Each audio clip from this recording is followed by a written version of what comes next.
संख्याओं से प्यार है यही तो पहचान है। मैथ पुल के जरिए अब उड़ान है। नमस्कार दोस्तों, प्रणाम। मैं प्रेम प्रकाश आप सभी का स्वागत करता हूं मेरे यूट्यूब चैनल मैथ पुल पर और फेसबुक पेज मैथ पुल पर। जैसा कि मैं एक सीरीज शुरू किया हूं, हर दिन एक नया सवाल, तो उसी सीरीज के क्रम में आज मैं फिर आपके साथ एक प्रश्न शेयर करने जा रहा हूं।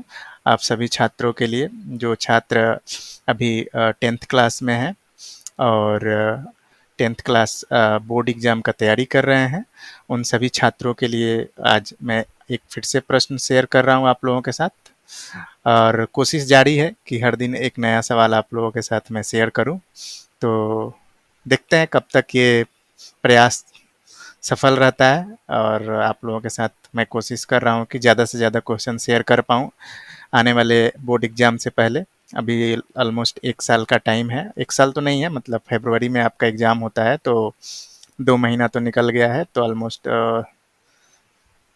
10 महीने बचे हैं। तो कोशिश जारी है कि हर दिन आपके साथ एक नया सवाल प्रश्न शेयर करूं, सो दैट कि महीने में कम से कम 20 से 25 क्वेश्चन आपके साथ शेयर हो जाए। हो सकता है कि किसी दिन मैं नहीं शेयर कर पाऊँ क्वेश्चन, तो महीने में कम से कम 20 क्वेश्चन भी अगर शेयर किया तो 10 महीने में ऑलमोस्ट 200 क्वेश्चन हो जाएंगे। तो बहुत सारे क्वेश्चन हो जाएंगे। 200 क्वेश्चन अगर आपने सॉल्व कर लिया तो आपके बोर्ड एग्जाम का तैयारी बहुत ही अच्छे से हो जाएगा, और ज़्यादा चांसेस रहेगा कि जो भी 200 क्वेश्चन आप कवर करेंगे उसमें से डायरेक्टली तो नहीं बोलूँगा कि एकदम डायरेक्टली वैसा ही क्वेश्चन आ जाएगा, बट हाँ, क्वेश्चन का स्टेटमेंट वैसा ही रहेगा, डेटा चेंज रहेगा, वैल्यू जो रहता है, जो मान रहता है वो चेंज हो सकता है, बट स्टेटमेंट ऑलमोस्ट सेम रहेगा। तो अच्छे से तैयारी करिए। और चलिए आज का क्वेश्चन देखते हैं हम लोग। क्या है क्वेश्चन? क्वेश्चन है the product of to consecutive positive integer is 56, find the integers. दो क्रमागत धनात्मक पूर्णांकों का गुणनफल 56 है, उन संख्याओं को ज्ञात कीजिए। तो ये जो क्वेश्चन है आपका बीजगणित अलजेब्रा से रिलेटेड है, और अगर आपने क्वाड्रेटिक इक्वेशन, द्विघात समीकरण अगर टॉपिक आपने कवर कर लिया है, पढ़ाई कर लिया है, तो उसके बाद इस टाइप के क्वेश्चन को आप सॉल्व कर सकते हैं। अगर आपने अभी तक पढ़ाई नहीं किया है, उस टॉपिक को कवर नहीं किया है, तो पहले आप उस टॉपिक को कवर कर लीजिए, अच्छे से पढ़ लीजिए, उसके कॉन्सेप्ट को समझ लीजिए, और फिर उसके बाद क्वेश्चन को सॉल्व कीजिए। मैंने भी वीडियो अपलोड किया हुआ है क्वाड्रेटिक इक्वेशन पे, पॉलिनोमियल से रिलेटेड और क्वाड्रेटिक इक्वेशन से रिलेटेड, तो आप मैथपुल चैनल पे जाके प्लेलिस्ट में देख सकते हैं। यूट्यूब पे मैथपुल नाम से मेरा चैनल है, या फिर फेसबुक पेज पे भी है, तो दोनों में कहीं पे भी जाके आप क्वाड्रेटिक इक्वेशन से रिलेटेड जो भी वीडियोज़ हैं या पॉलिनोमियल से रिलेटेड, दोनों में से कोई भी आप देख लीजिए। मैंने वहाँ पे कवर किया हुआ है, सारे कॉन्सेप्ट वहाँ पे मैंने डिस्कस किया हुआ है। तो पहले एक बार अच्छे से पढ़ाई कर लीजिए, फिर उसके बाद क्वेश्चन सॉल्व करिएगा, तो आप आसानी से क्वेश्चन को सॉल्व कर पाएंगे। तो चलिए, मैं ये मान के चल रहा हूँ कि आप लोगों ने ऑलरेडी पढ़ाई कर लिया है, टॉपिक कवर किया हुआ, सारे कॉन्सेप्ट आपको पता है, तो आप इस क्वेश्चन को सॉल्व कर सकते हैं। तो इस क्वेश्चन को सॉल्व करने का अलग अलग तरीका है, आप अलग अलग तरीके से इस क्वेश्चन को सॉल्व कर सकते हैं। एक तो क्वाड्रेटिक इक्वेशन का यूज करके आप कर सकते हैं, या फिर गुणनखंड मेथड से भी आप कर सकते हैं। तो जो भी आपको आसान लगे और अच्छा लगे, उस सॉल्यूशन को आप अप्लाई कर सकते हैं अपने एग्जाम में। तो मैंने यहाँ पे दोनों सॉल्यूशन दिया हुआ है, और दोनों सॉल्यूशन हम लोग चलिए देखते हैं।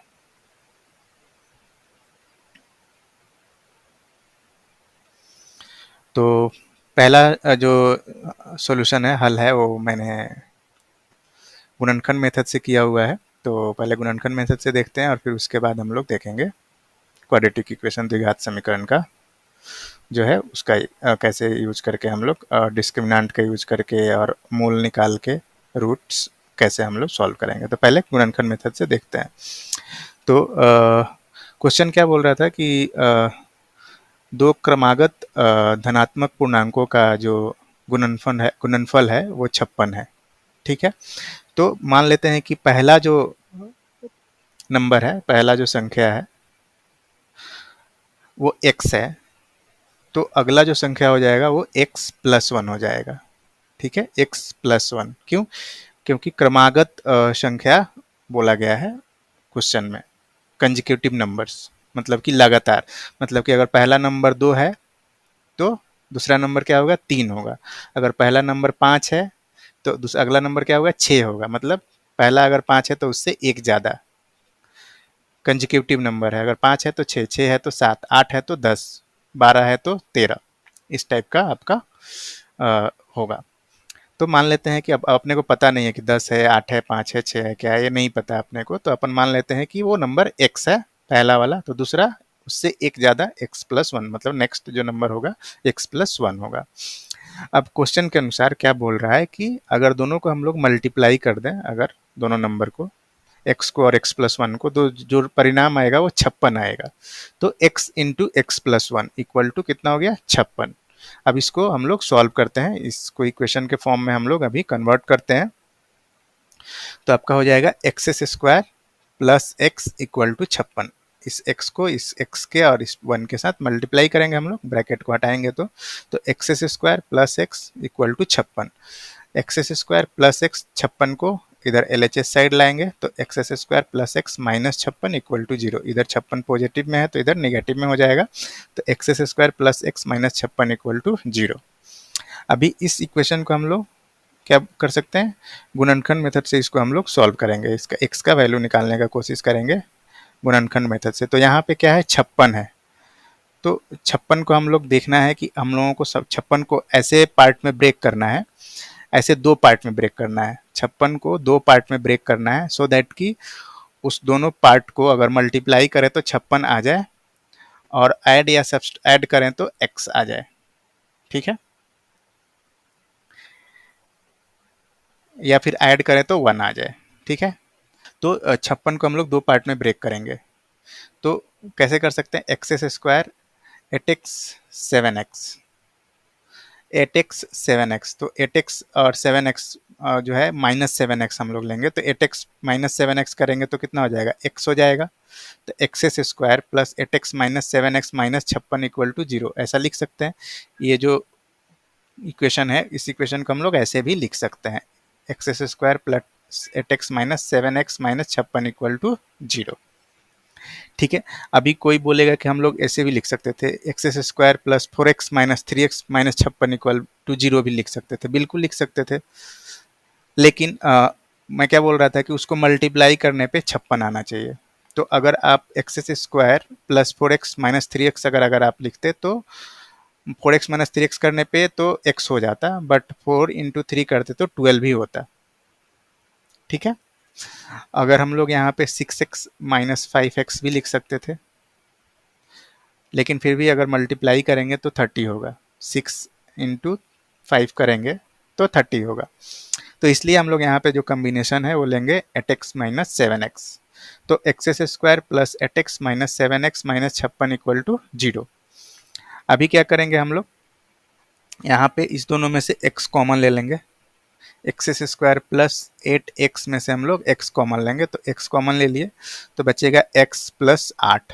ऐसा हम लोग लिख सकते हैं इस टर्म को, क्योंकि इसको मल्टीप्लाई करेंगे तो फिर वही आएगा x square plus 8x minus. अब यहाँ से हम लोग क्या कॉमन लिख सकते हैं, -7 कॉमन ले लेते हैं, 7x और -56 से। तो -7 कॉमन लेंगे तो x हो जाएगा, यहाँ पे x बचेगा, चूंकि माइनस कॉमन लिए हैं, -7 कॉमन लिए हैं तो x बचेगा और प्लस 8 बचेगा। ठीक है, तभी x प्लस 8 यहाँ है और x प्लस 8 यहाँ है, तो x प्लस 8 कॉमन ले लेते हैं दोनों में से। तो x प्लस 8 बचेगा क्या, x माइनस 7। तो x minus 7 into x plus 8 equal to 0। तो यहाँ से x का वैल्यू क्या आ जाएगा, 7, या फिर x इक्वल टू -8। ठीक है, तो x का अभी दो वैल्यू आ गया हम लोगों को, x equal to 7, x equal to -8। But आपके जो प्रश्न में, क्वेश्चन में जो है वो बोल रहा है धनात्मक पूर्णांक लेना है, केवल धनात्मक पूर्णांक ही लेना है। तो x का हम लोग ये वाला वैल्यू कंसीडर करेंगे और ये वाला इग्नोर कर देंगे। तो x इक्वल टू क्या हो जाएगा, 7। चूंकि हमें धनात्मक पूर्णांक ही चाहिए इसलिए x इक्वल टू क्या रखेंगे, 7। तो दोनों क्रमागत संख्या क्या हो जाएगा, 7 और 8, x प्लस 1। तो 7 और 8 हो जाएगा आपका नंबर। अब आप इसको वेरीफाई भी कर सकते हैं कि अगर 7 और 8 को अगर आप मल्टीप्लाई करेंगे तो कितना आएगा, 56 आएगा। तो इस तरीके से आप इस क्वेश्चन को सॉल्व कर सकते हैं। तो पहला तो ये तरीका है गुणनखंड मेथड से। दूसरा मेथड अभी देखते हैं डिस्क्रिमिनेंट का यूज करके कि कैसे हम लोग इसको सॉल्व करेंगे। तो सेम इक्वेशन यहाँ पे अभी भी वही बनेगा, x square plus x minus 56 equal to 0। But अभी यहाँ पे हम लोग कंपेयर करेंगे स्टैंडर्ड इक्वेशन से। क्वाड्रेटिक इक्वेशन का जो स्टैंडर्ड जो फॉर्म होता है उससे हम लोग इसको कंपेयर करेंगे। ये क्या है, क्वाड्रेटिक इक्वेशन है, द्विघात समीकरण बना है यहाँ पे x square plus x minus 56 equal to 0। तो अभी हम लोग इसको कंपेयर करेंगे जो द्विघात समीकरण का जो स्टैंडर्ड जो फॉर्म होता है उससे। तो स्टैंडर्ड फॉर्म क्या होता है, a x square plus b x plus c equal to 0। तो इसको अगर हम लोग कंपेयर करें तो यहाँ पे ए इक्वल टू क्या है, 1 है, बी इक्वल टू क्या है, 1 है, सी इक्वल टू माइनस 56 है। A equal to 1, b equal to c, sorry b equal to 1 and c equal to minus 56। तो अभी हम लोग इसका डिस्क्रिमिनेंट निकालते हैं। तो डिस्क्रिमिनेंट का फॉर्मूला आपको पता है, d equal to b square minus 4ac। तो b का वैल्यू रखेंगे 1 का स्क्वायर माइनस 4 इंटू ए का वैल्यू 1 इंटू सी का वैल्यू माइनस 56। तो हो जाएगा 1 प्लस प्लस इसलिए हो जाएगा क्योंकि ये 4 है, माइनस 4 है, और ये जो है 56 जो है वो निगेटिव में है, ऋणात्मक है, माइनस 56 है, तो माइनस माइनस प्लस हो जाएगा। तो 1 प्लस 4 और 56 को मल्टीप्लाई करेंगे तो 224 आ जाएगा। तो 1 प्लस 224 225। तो d इक्वल टू आ गया 225। अब यहाँ पे इसका जो डिस्क्रिमिनेंट है वो क्या है, ग्रेटर देन 0 है। तो इसका जो रूट्स होगा, जो मूल होगा, वो वास्तविक होगा और भिन्न होगा। ठीक है, अब ऐसे क्वेश्चन में ये पूछा नहीं गया है, बट जस्ट फॉर इंफॉर्मेशन मैं बता रहा हूँ कि डी ग्रेटर देन 0 है, मतलब इसका रूट जो होगा वास्तविक और भिन्न होगा। ठीक है, इसका जो रूट होगा वो रियल और डिफरेंट होगा, राइट। अब उसका हम लोग रूट निकालते हैं, मूल निकालते हैं। ठीक है, तो मूल का फॉर्मूला क्या होता है रूट निकालने का, x equal to minus b plus minus root d upon में 2a। ये सारा फॉर्मूला मैंने ऑलरेडी कवर किया हुआ है, और मैं मान के चल रहा हूँ कि आपने ऑलरेडी ये टॉपिक कवर कर लिया है, पढ़ाई कर लिया है, तभी आप इस क्वेश्चन को देख रहे हैं सॉल्व कर। अगर नहीं देखा है, आपने टॉपिक नहीं कवर किया, पढ़ाई नहीं किया, तो आप कहीं से भी आप पहले टॉपिक पढ़ लीजिए, किसी भी यूट्यूब चैनल पे जाके पढ़ सकते हैं, या फिर अपने बुक से पढ़ सकते हैं, या फिर मेरे चैनल पे भी ये वीडियो मैंने ऑलरेडी डाल रखा है, तो वहाँ से भी आप जाके देख सकते हैं। तो x इक्वल टू हो जाएगा minus b plus minus root d upon में 2a। अब इसमें b का, d का और a का वैल्यू हम लोग क्या करेंगे, रखेंगे। तो b का वैल्यू कितना है, 1 है, तो -1 प्लस माइनस रूट d का वैल्यू कितना आया है, 225 आया है, तो 225 रख देंगे। 2 इंटू ए का वैल्यू 1 है, तो -1 प्लस माइनस, अब 225 का अगर आप स्क्वायर रूट निकालिएगा वर्गमूल तो 15 हो जाएगा। तो -1 प्लस माइनस 15 अपॉन में 2। तो x का वैल्यू यहाँ पे अब 2 हो जाएगा, एक तो यहाँ पे प्लस वाला जब कंसीडर करेंगे तब, और एक माइनस वाला जब कंसीडर करेंगे तब। तो एक बार प्लस वाला कंसीडर करते हैं, तो x1 इक्वल टू हो जाएगा -1 प्लस 15 अपॉन में 2। इसको सॉल्व करेंगे तो 14 अपॉन में 2 इक्वल टू 7। तो x का वैल्यू क्या आ गया, 7 आ गया। दूसरा है, एक बार जब यहाँ पे माइनस वाला कंसीडर करेंगे तब, तो -1 -15 अपॉन में 2 -16 अपॉन में 2 -8। तो x का दो वैल्यू आ गया यहाँ से भी, 7 और -8। लेकिन हम लोगों को क्या चाहिए, धनात्मक पूर्णांक ही लेना है, तो इसलिए हम लोग x का जो पॉजिटिव वैल्यू है, धनात्मक वैल्यू जो है वही कंसीडर करेंगे अभी। तो इसलिए x का वैल्यू क्या मिलेगा अपने को, 7 और 8 मिलेगा यहाँ से भी। तो यहाँ से x का वैल्यू हम लोग कौन सा कंसीडर करेंगे, 7। तो दो लगातार जो क्रमागत संख्या जो हो जाएगी वो कौन सी हो जाएगी, 7 और 8। जो क्रमागत संख्याएं होंगी 7 और 8। 7 तो पहला आ गया, उसमें +1 करेंगे तो इसलिए 8 आएगा। इस 8 से कंफ्यूज मत होइए, ये 8 मूल का जो वैल्यू है वो आया हुआ है। तो ये 7 और 8 आ गया अपना आंसर यहाँ से भी। तो इस दोनों तरीका को आप यूज कर सकते हैं। एग्जाम में आपको कोई एक तरीका फॉलो करना है, जो भी आपको पसंद आए, जो आपको अच्छे से समझ में आए, वो आप जो सॉल्यूशन है वो आप फॉलो कर सकते हैं, और अच्छे से आप उसको समझ सकते हैं, और उस एक कोई भी एक तरीका अच्छे से आपको आना चाहिए एग्जाम में सॉल्व करने के लिए, वही काफ़ी है। Thank you so much. उम्मीद है कि आज का ये क्वेश्चन आप लोगों को, प्रश्न जो है वो पसंद आया होगा, और कहीं ना कहीं इस टाइप का क्वेश्चन आपके बोर्ड एग्जाम में हमेशा पूछा जाता है। तो इसलिए अच्छे से इस टाइप के क्वेश्चन का तैयारी करिए, आप प्रैक्टिस करिए। और जैसा कि मैं हमेशा बोलता हूँ, मैथ में जितना प्रैक्टिस करिएगा उतना अच्छा स्कोर करिएगा, तो खूब प्रैक्टिस करिए। जैसे आप क्रिकेट खेलते हैं तो खूब प्रैक्टिस करते हैं बॉलिंग करने के लिए या बैटिंग करने के लिए, फील्डिंग करने के लिए, सो दैट कि आपको अच्छे से परफेक्शन मिल जाए। तो उसी तरीके से मैथ में भी खूब प्रैक्टिस करिए, और एकदम जैसे क्रिकेट में छक्का चौका विकेट उड़ाते रहते हैं, वैसे ही मैथ में भी एकदम 99, 98, 100 उड़ाते रहिए। थैंक यू सो मच, धन्यवाद।